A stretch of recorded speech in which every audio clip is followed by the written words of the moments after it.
So today I want to talk to you about running with extreme fatigue and the risks associated with this. If you're a regular runner and you feel you have to run sticking to a certain routine and occasionally you feel incredibly fatigued, then keep watching, keep listening. Hope you find this useful.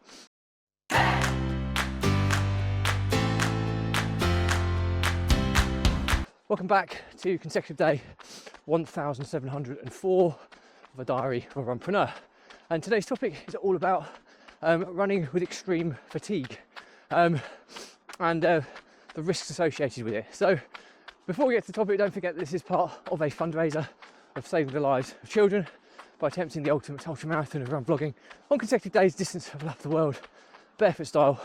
So do give us some support. The more people we get in front of, more money we raise, more children's lives we save, which is why I do this every single day. So back to the topic at hand, running with extreme fatigue.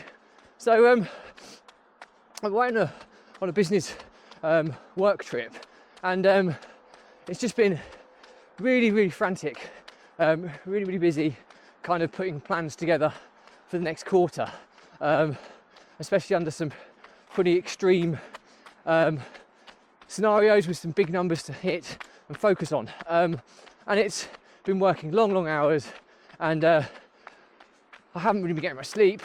I know when I'm extremely fatigued because I have an app called Athletic, and what it does is it kind of takes into account your kind of stress levels, all based on heart rate monitoring, basically your sleep quality and other kind of health related metrics to give you an overarching fatigue level.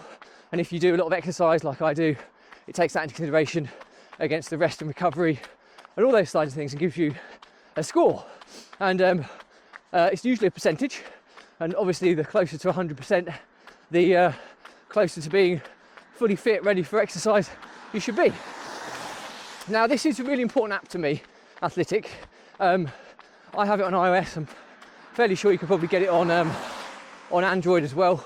It links to my Apple Watch, and I can just check it every day before I do my exercise to establish how fatigued my body is. Because sometimes, you know, we can be running on adrenaline, we can be running on empty, thinking that we're fine, but in actual fact we're doing ourselves more damage.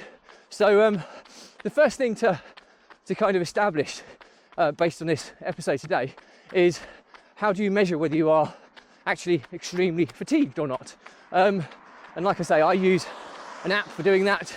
It is a paid app, but anything that kind of aids my health and well-being, I'm usually very convinced that I get a return on the money. It's only a few pounds, it's not a great deal by any stretch. And secondly, when you're fatigued, the typical advice would be to rest.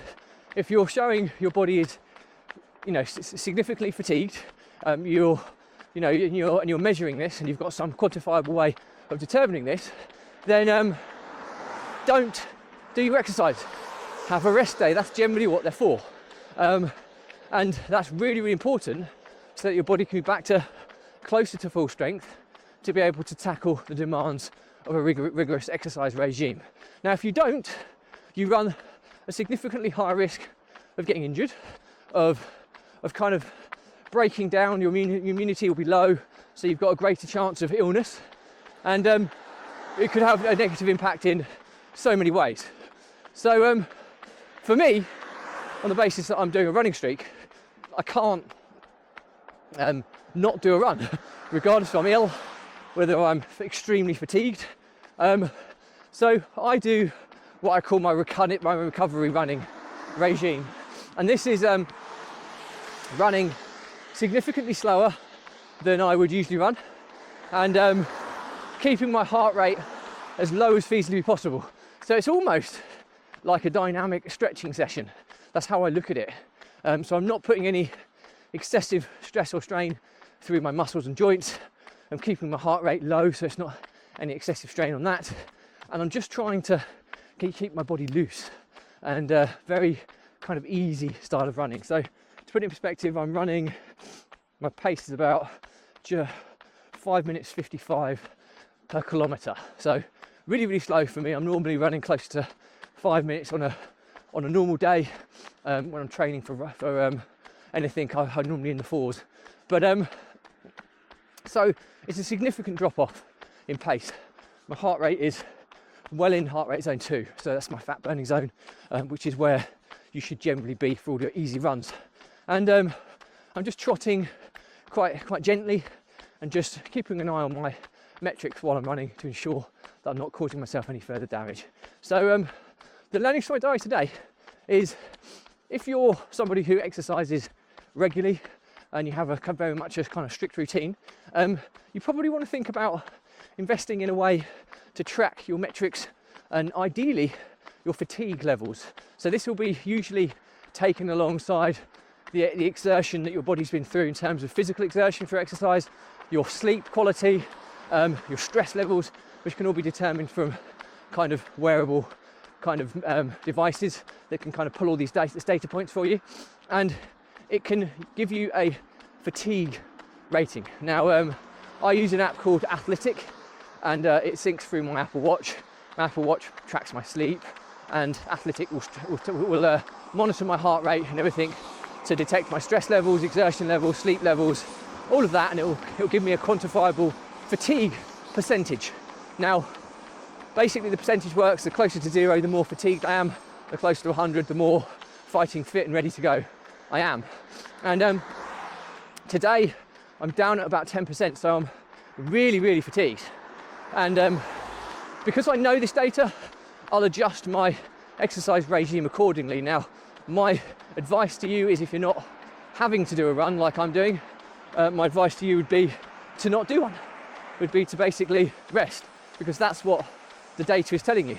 Obviously, with my running challenge, I don't get that opportunity, so I switch into what I call my recovery running mode, which is just dropping everything right down, keeping my heart rate really low, taking it really easy, and almost treating it like a dynamic stretching session.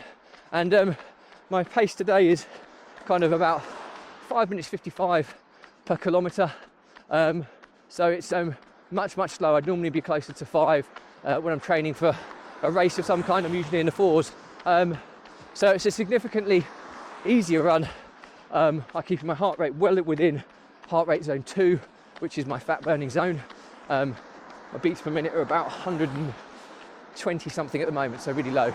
And I just ease my way through it, just to keep ticking over, treat it as a kind of dynamic stretch session, and not put any heightened risk of injury or illness or anything, which is at heightened levels, especially when you're under extreme fatigue. So hope that's useful. Any questions or comments, drop me a line. I'll respond to everyone. Do remember though, if you believe in my mission of saving the lives of children by attempting the ultimate ultra marathon of run vlogging on consecutive days, a distance of a lap of the world, barefoot style, do give us a subscribe, share, like and comment. More people we get in front of, more money we raise, more children's lives we save, which is why I do this every single day. Thank you as always. Stay positive, stay happy. I'll see you again tomorrow.